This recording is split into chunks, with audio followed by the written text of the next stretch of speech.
Driving home yesterday from a Mariners game, a rock hit my windshield on the freeway and cracked and chipped my windshield. I took it to 2 places for repairs, and they both claimed it could not be fixed, and the only option would be to replace the entire windshield. It would cost about $485. So naturally, I called my insurance company to see if any of it would be covered. They would only pay any costs over $2,000 to replace my windshield.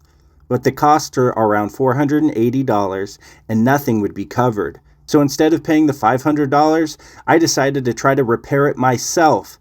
So I found this product online called Rain-X Windshield Repair Kit. It claims to repair cracks and chips. It only cost me $13, and I have a link in the description if you want to try this for yourself.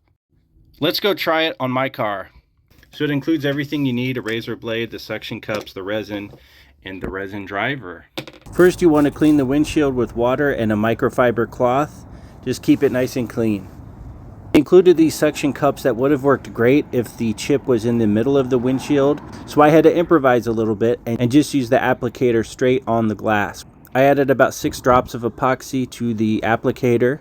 Then you use the screw-on plunger to push the epoxy into the hole. This is after 2 applications of 6 drops. I've completely filled the chip and I'm waiting 5 or 6 minutes for it to dry.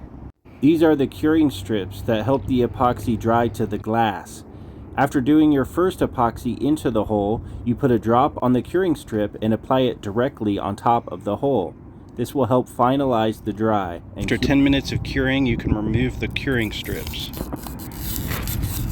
We have to try to repair the crack. They recommend slowly applying the epoxy directly onto the crack as you go. As you fill in the crack, it should appear to be clear.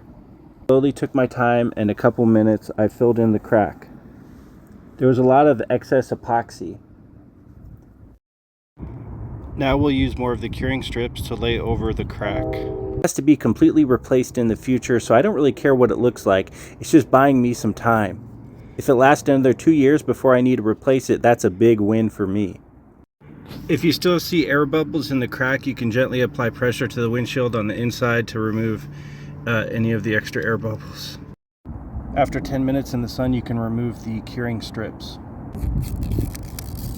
There's a lot of excess epoxy that's dried up on the glass, but that's why they provide you with the razor blade so you can scrape it off.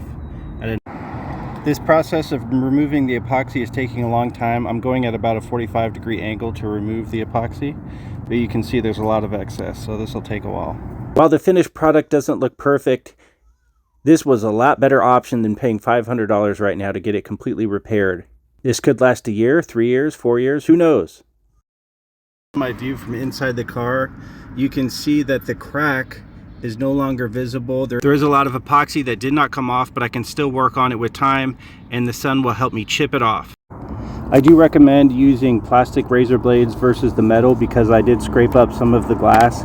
It's definitely not a perfect fit. It did help me postpone replacing my whole windshield, which would have cost $500. So hopefully this lasts for a couple years and I'll get a windshield when I absolutely have to. Thanks for watching, everybody. There's a link in the description for the products I've used.